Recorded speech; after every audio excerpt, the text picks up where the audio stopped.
कवि, कथाकार, पत्रकार, फिल्मकार Uday Prakash, one of my favourite writers. वैसे आज उदय प्रकाश जी बेशक हिंदी साहित्य जगत में एक स्थापित हस्ताक्षर हैं। आज हम उनकी कविता दो हाथियों की लड़ाई पर चर्चा करेंगे। कविता की ओर जाने से पहले उदय प्रकाश जी के बारे में कुछ कहना चाहूँगी। कहानी में कवि संवेदना और कविता में भाषा की जादूगरी, उनके भीतर कवि और कथाकार का विलक्षण लेकिन जटिल समुच्चय पाया जाता है। वैसे अगर कोई कहे कि उदय प्रकाश जी हिंदी साहित्य जगत की एक महत्वपूर्ण बल्कि आश्चर्यजनक घटना है तो इसमें कोई अतिशयोक्ति न होगी। He is one of my favourite writers. वे उन लेखकों में हैं जिनकी एक रचना आप पढ़ेंगे तो दूसरी रचना की ओर आप अपने आप खींच जाएंगे। शुरुआत से अंत तक पाठक को पकड़े रखने की क्षमता उनके कथन शैली में है।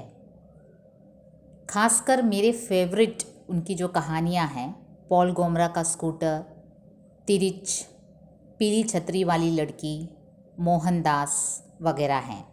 देखिए, इनमें से कई रचनाओं के ट्रांसलेशंस भी उपलब्ध हैं, आप ज़रूर पढ़िएगा, बोर नहीं होंगे, आई गारंटी।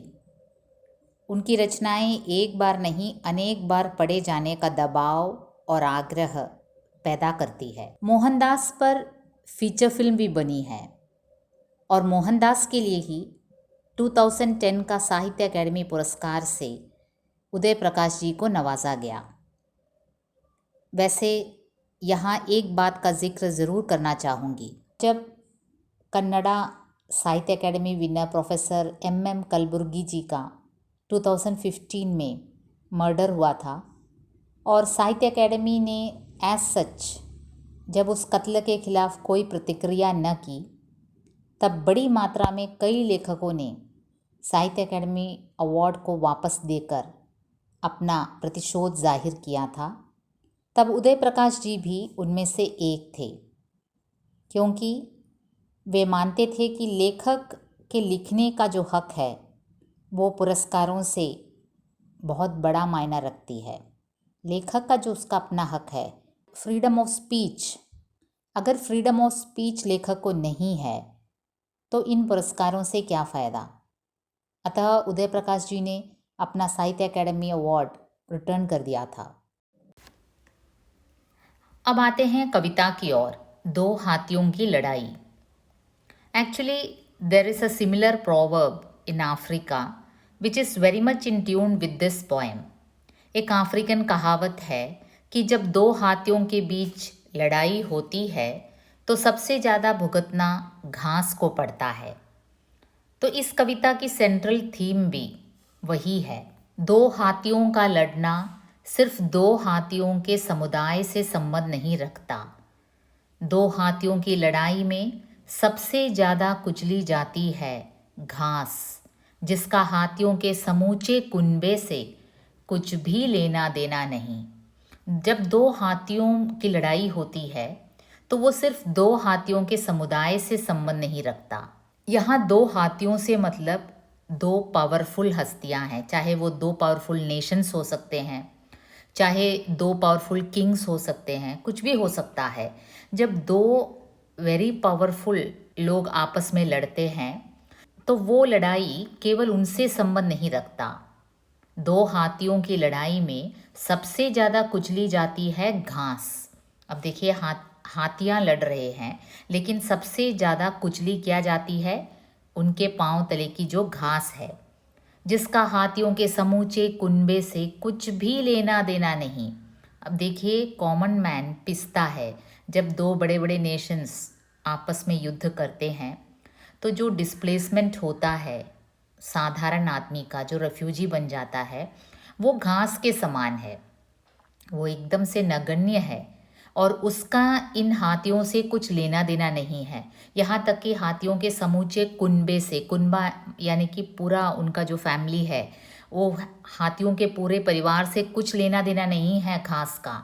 लेकिन जब दो हाथियाँ लड़ते हैं तो स्वाभाविक रूप से घास कुचला जाता है। और भी बहुत सारी चीज़ें अफेक्ट होती हैं। जंगल से भूखी लौट जाती है गाय। अब देखिए, जंगल चरने के लिए जो गाय जाती है वो भूखी लौट जाती है, क्योंकि वहाँ तो दो हाथियों की लड़ाई हो रही है। तो वो बेचारी गाय भूखी लौट जाती है। और भूखा सो जाता है घर में बच्चा। अब घर में जो बच्चा है, जो गाय की दूध से बड़ा होता है, वो भूखा सो जाता है, क्योंकि गाय ही भूखी है, क्योंकि जंगल में दो हाथियों की लड़ाई हो रही है। अब देखिए, जब दो पावरफुल नेशंस जब वार पर जाते हैं, यहाँ वार ही एग्जाम्पल में लेते हैं, वैसे आप इसे किसी भी सिचुएशन में इसे प्लेस कर सकते हैं इस कविता को, क्योंकि जैसे मैंने कहा, ये एक कहावत है, एक प्रोवर्ब है। जैसे अगर आपके स्कूल में सपोजिंग टीचर्स के बीच कोई कॉन्फ्लिक्ट हो तो वो बच्चों पर असर करता है। परिवार में माता पिता के बीच अगर कोई कॉन्फ्लिक्ट हो तो उसका एंड रिजल्ट बेचारे बच्चे पर पड़ता है, जो घास है वहाँ। तो ये दो पावरफुल हाथियों के स्थान पर आप कुछ भी ले सकते हैं। एक इकोनॉमिकल सिचुएशन में इसे प्लेस कर सकते हैं, या फिर एक पॉलिटिकल सिचुएशन में प्लेस कर सकते हैं। जो भी हो, जब दो हाथियों के बीच लड़ाई होता है तो हम ये नहीं कह सकते कि चलो उनकी लड़ाई हो रही है, दोनों काफ़ी सामर्थ्य रखते हैं, लड़ने दो, हम भी आस्वादन करते हैं, देखते हैं कौन जीतता है। नहीं, ऐसा नहीं होता। दो हाथियों की लड़ाई में कई लोग अफेक्टेड होते हैं। जैसे घास कुचला जाता है, जंगल से गाय को निराश होकर लौट जाना पड़ता है, और बच्चा बच्चा घर में भूखा सो जाता है।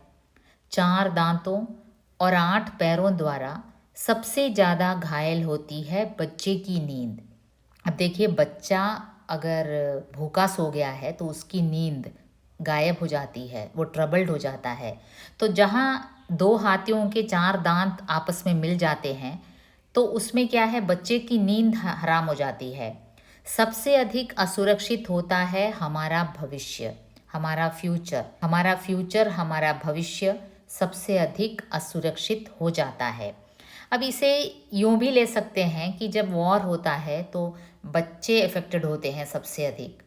बच्चों की बात आती है, वो हमारा भविष्य होता है, बच्चों पर हम अपना भविष्य देखते हैं।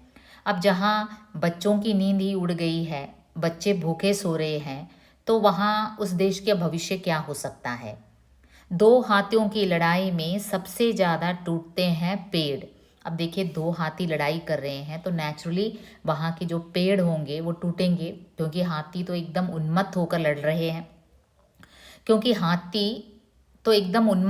लड़ रहे हैं। सबसे ज़्यादा मरती है चिड़िया। अब देखो, पेड़ पर आश्रय लेकर जो चिड़ियों ने घोंसला बनाया था, उनका भी घर तबाह हो जाता है।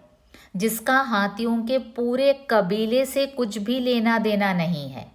अब ये चिड़ियों ने क्या बिगाड़ा हाथियों का? हाथियों के पूरे कबीले, पूरा ग्रुप ऑफ हाथियों से इन चिड़ियों का कुछ लेना देना नहीं है। बेचारी चिड़िया आराम से उन पेड़ों में रह रही थी। अब देखो, इन दोनों की लड़ाई के बीच उनका घोंसला टूट गया और वे तबाह हो गए। दो हाथियों की लड़ाई को हाथियों से ज़्यादा सहता है जंगल।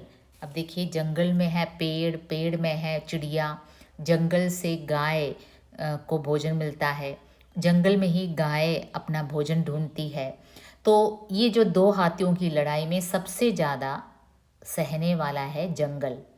और इस लड़ाई में जितने घाव बनते हैं हाथियों के उन्मत्त शरीरों पर, उससे कहीं ज़्यादा गहरे घाव बनते हैं जंगल और समय की छाती पर।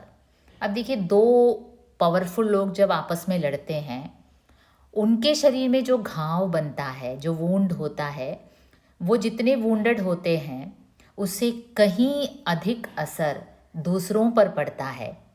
यहाँ देखिए, दो हाथियाँ लड़ रहे हैं, काफ़ी उन्मत्त होकर लड़ रहे हैं, पूरे शानो शौकत से लड़ रहे हैं, और इसके बीच क्या होता है, जंगल को नुकसान होता है। हाथियों के शरीर पर जो घाव हैं उससे कहीं ज़्यादा गहरे घाव जंगल पर पड़ता है और समय की छाती पर।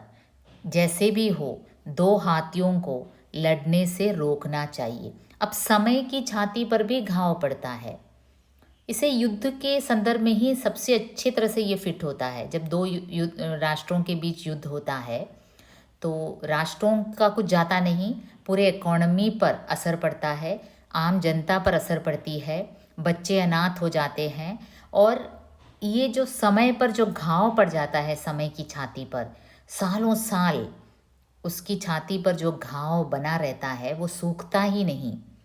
तो इसमें क्या है, इसका सॉल्यूशन क्या है कि जब दो हाथियों के बीच लड़ाई होती है, जंगल परेशान है, पेड़ परेशान है, चिड़िया परेशान है, घास परेशान है, हमारा भविष्य, हमारे बच्चे परेशान हैं, जब इतने सारे लोग परेशान हैं तो हमें क्या करना चाहिए? जैसे भी हो दो हाथियों को लड़ने से रोकना चाहिए।